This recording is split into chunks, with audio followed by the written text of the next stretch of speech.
Tai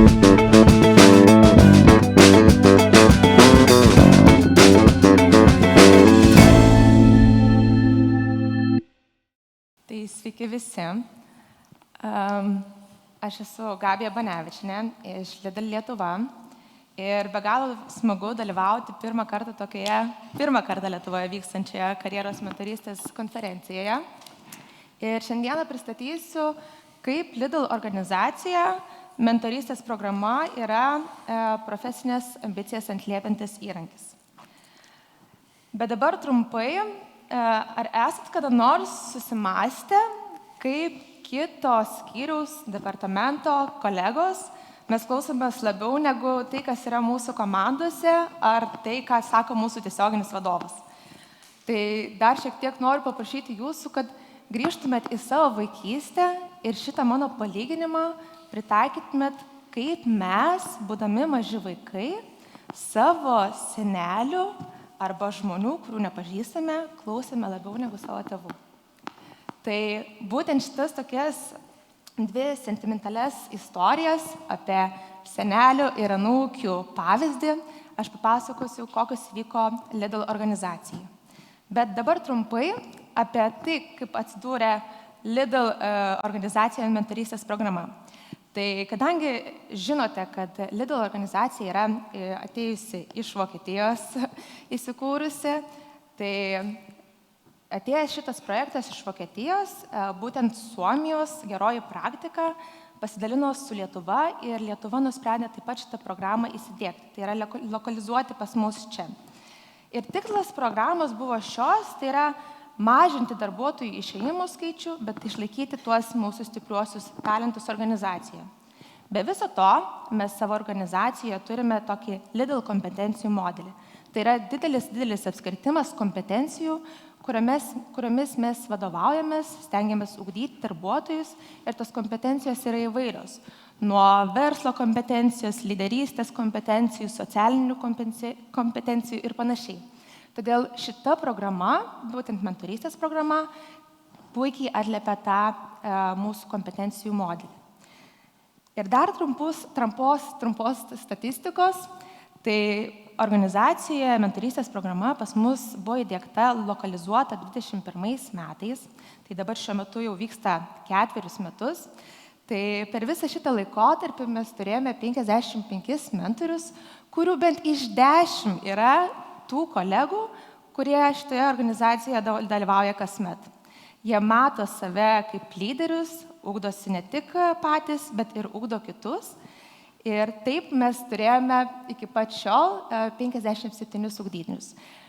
Be viso to, šita programa šiuo metu taip pat vyksta, jinai pas mus startavo birželio mėnesį, tai šių metų skaičiaus nėra, bet 60 duetų porų mes tikrai perkopsime. Ir kodėl 57 poros, tai yra tos duetai, nes praeitų metų praktika parodė, kad mentoriai nori dalintis. Ir mentoriai buvo praeitais metais 2, kurie pasiėmė netgi po 2 ugdytinius. Tai reiškia skyrė savo laiką, savo ambicijas ir galėjo pasidalinti savo tą gerąją praktiką net su 2 žmonėmis. Ir dabar toks vėl trumpas grįžimas į mano antrąją skaidrę, kaip pasakau apie tą senelių ir anūkų pavyzdį, tai noriu pasidalinti savo kolegės Aidos istoriją.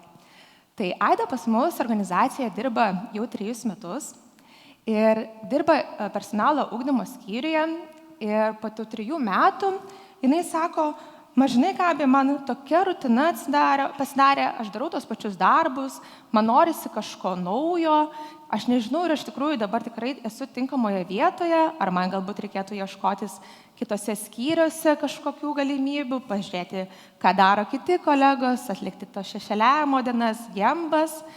Ir metų pradžioje mes turime su vadovais tokius karjeros ir ugdymo pokalbius, kur vadovė jai pasiūlė Aida, gal tu sudalyvauk mentorystės programoje.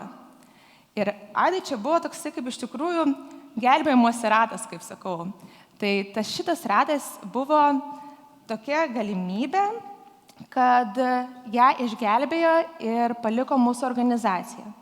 O dabar trumpa tokia istorija, kaip jinai ją išgelbėjo. Tai kaip ir minėjau, Aida yra anūkė, ugdytinė ir gavo mentorę, senelę Liną. Lina organizacijai pas mus dirba jau 10 metų ir jinai turi be galo daug patirties dirbant su Vokietijos projektais, kuriuos lokalizuojame mes čia Lietuvoje. Tai, o Aida gavo tuo metu irgi iš Vokietijos projektą onboardingą. Tai jos tikslas buvo įdiegti onboardingą pas mus čia Lietuvoje. Tai kadangi Lina turėjo be galo daug patirties dirbant su projektais, daug sukaupus tą patirčių bagažo, tai savo žiniomis, praktika, tais pačiais tulsais, net ir tomis pačiamis Excel žiniomis, jinai dalinosi su savo anūke Aida. Tai viso to reziumė, tai Aida metų pabaigoje Aidai buvo sutikima tokia galimybė, kad jinai iš jaunosios specialistės tapo konsultantė. To pasiekoje projektas sėkmingai buvo gyvendintas ir Aida pakilo karjeros laiptais. Ir aš klausiu jos, tai kaip tau, ar pavyko išsigelbėti, ar pavyko tas gelbėjimas ratas tau išmestas į krantą. Tai tikrai taip, nes suteikė ir atvėrė karjeros galimybės ir žinoma suteikė tą pasitikėjimą savimi. Kita istorija yra Skaistės. Skaistė pas mus organizacijai dirba jau 10 metų, bet organizacija jinai pradėjo dirbti būdama 18 metų. Tik įsidarbinusi į Lidl, jai buvo suteikta galimybė vykti į Vokietiją mokytis bei dirbti Lidl organizacijoje. Kadangi, kaip minėjau, programa pas mus buvo lokalizuota 21 metais, tai Skaistė buvo tas vadinamasis bandomasis triušis, kuris turėjo galimybę išbandyti šitą programą. Bet turėdama patirtį, Skaistei čia šita programa nebuvo ta erdvė, kad jinai pakilo karjeros laiptais, padarė vertikalę ar horizontalę karjeros kryptį, bet tiesiog visada turėdama ir dirbdama viena, jai reikėjo žinių, organizacinių žinių, kaip dirbti ir bendradarbiauti su dideliu spektru žmonių. Tai žmogus, kuris dirba solo, pripratęs dirbti su savim ar ne, turint savo žinias ir ateini į tokį skyrių, kur turi bendrauti su įvairaus rango žmonėmis, vadovais, organizuoti jiems įvairius renginius, mokymus. Tai Skaistei šita programa atvėrė tokias galimybes ir įgijo tokias kompetencijas kaip bendradarbiavimo ir išmokė ją tos diplomatijos. Be to, Skaistė turėjo norą pasitarti ne tik su savo tiesioginiu vadovu, bet ir su tuo žmogumi, kuris ją matytų kitomis akimis. Nes kaip ir minėjau, ar ne, tai žmonės, su kuriais mes dirbame, su kuriais mes bendradarbiavam, atrodo, jie šneka, bet atrodo, jau tikrai žino, kad šitų situacijų yra buvę, arba žino, kaip galėtų būti kokie variantai tam tikrų situacijų. Tai reikėjo to žmogaus, kuris nematytų tos vidinės virtuvės, bet matytų tą virtuvę iš kitos prizmės.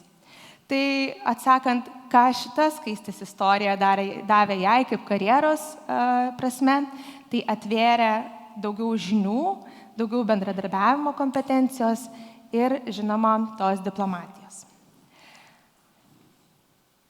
Mes po kiekvienos mentorystės programos darbuotojų klausime ir siunčiame tokią anonimišką apklausą.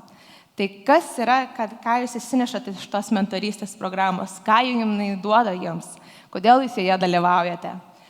Tai be viso to, tai žmonės be galo džiaugiasi, kad šita programa atveria didžiulį pažinčių ratą, naujų kontaktų. Tai yra, tu pamatai, ką daro žmonės kitojame skyriuje, departamente. Nors atrodo, Lidl organizacija tikrai tokia didelė ir tu tikrai nematai, ką daro logistikos skyriaus vadovas, marketingo ar, nežinau, nekilnojamo turto, bet žmogus, kuris dirba, pavyzdžiui, nekilnojame turte, atsimenu, dalinosi kolega, statė logistikos centrą ir kadangi mentorius buvo žmogus atsakingas už naują logistikos centro atidarimą, tai ugdytinė jo važiavo kartu su juo į tą logistikos centrą, vaikščiojo su šalmais, ko atrodo savo kasdienybėje tikrai nepadarytų, jeigu to nedalyvautų mentorystės programoje. Tai be viso to, kad atveria tos naujų pažinčių ratus, mentorystės programa mūsų darbuotojams taip pat suteikia tokio pasitikėjimo savimi, naujo požiūrio į darbus, į savo atsakomybės spektrą ir, žinoma, iškeltus tikslus. Tai ką duoda ta mentorystė ir kaip atliepia tas ambicijas, tai grįžtant į vėl ir pradžią, tai atliepia tai, kad jinai išsaugo tos mūsų talentus ir neleidžia jiems išeiti į kitas organizacijas. Leidžiame mes savo organizacijoje pamatyti įvairių spektrų, įvairių kampų ir taip sumažinti tą išėjimų skaičių. Ir be viso to, ta mentorystės programa stiprina organizacijų ryšius, ugdo, plečia kompetencijų modelį ir taip tampa kaip ugdymo įrankis. Tai ačiū Jums, linkiu drąsos būti mentoriais ir ugdytiniais.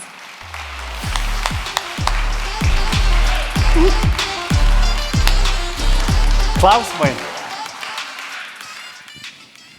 O, turim, muju, ir čia, ir ten. Labas, Gabi. Labas. Aš noriu paklausti, koks yra jūsų procesas mentorystės ir kitas dalykas, kaip pavyksta pritraukti ugdytinius. Ačiū už klausimą. Kalbant apie procesą, tai ačiū Sauliau, nes jisai yra mano kaip ir šitoje programoje dešinioji ranka. O procesas yra toks, kad mes irgi esame šitoje programoje sudarę tam tikras kaip ir reikalavimus, sąlygas, kriterijus, taip, kokie kolegos gali registruotis į šitą poziciją. Taip pat esame padarę ir tam tikrus pozicijų skirtumus, kad kaip pavyzdys, direktorius nebūtų mentorium, galbūt junior konsultanto pozicijoms kolegai. Tai procesas trunka pusę metų ir per tą laiką mes turim atidarimo renginį, follow-up sesijas ir uždarimo renginius, bei mokymus, žinoma. Ir kaip pavyksta pritraukti, tai pritraukti iš tikrųjų užtenka tiesiog pasidalinti komunikaciją vidinėme intranete, nes praeitais metais mes turėjome didžiausią ugdytinių skaupą, tai yra netgi 32, tai net visiems galimybės tapti ugdytiniais praeitais metais nesuteikėme, bet atvėrėme galimybės šiemet. Tai tiesiog pasidalinant gerąją praktiką darome tam tikrus komunikacinius irgi promo video, dalinamės tame pačiame intranete, aš LinkedIne pasidalinu tas sėkmės istorijas, tai jie tiesiog patys ateina į šitą programą, iš lūpų lūpas, gal sakyčiau net. Čia aš gal dar pridėsiu, kad iš principo reikia kantrybės ir laiko, nes kad tie teigiami atsiliepimai išvaikščiotų, žinai, kad išgirstų žmonės, kai tai taptų atpažįstama, tai, kaip Gabija sako, daug vidinės komunikacijos ir tada tas irgi įsuka ir dalyvių skaičių žmonių dalinimas, ar ne, ten prie kavos puodelio su kolegom. Taip. Dar. Aš tik tai noriu pasakyti, šitie skirtingi skaičiai, ačiū už prezentaciją, tai šiuo metu vyksta mentorystės programai ir jūs turite 57 poras ar per 4 metus? Per 4 metus. Jūs klausiu, kaip gebate suvaldyti to? Ne, per 4 metus buvo šitas skaičius porų. Prašau, pasinaudokit mikrofoną. Ačiū labai už įdomų pranešimą. Norėjau tik tai paklausti, ar turit išsiskyrę tam tikras specifines temas mentorystėj, ar leidžiate tas temas patiems mentorių ir mentys poroms nuspręsti, apie ką jie kalba? Specifinių temų mes neturime, bet mokymų metu, kuriuos veda Saulius, mes esame irgi išsikėlę tokį kaip ir tikslą, kad kiekvienas mentorius ir kiekvienas ugdytinis turėtų savo vidinius tikslus, ką nori išmokti ir kuom nori pasidalinti. Mes, kaip organizatoriai šitos programos, tikslų jokių temų nekeliame, tai yra jų vidinis nuosprendis. Kaip gairės dar būna kompetencijų modelis. kur tada kompetencijų modelio kontekste jiems tada irgi lengviau laviruoti, žinai, o tai kas tas tikslas galėtų būti, ar ne, kurie kryptim keliauti. Taip. Nežinau, ar atsakiau. Ten kažkur.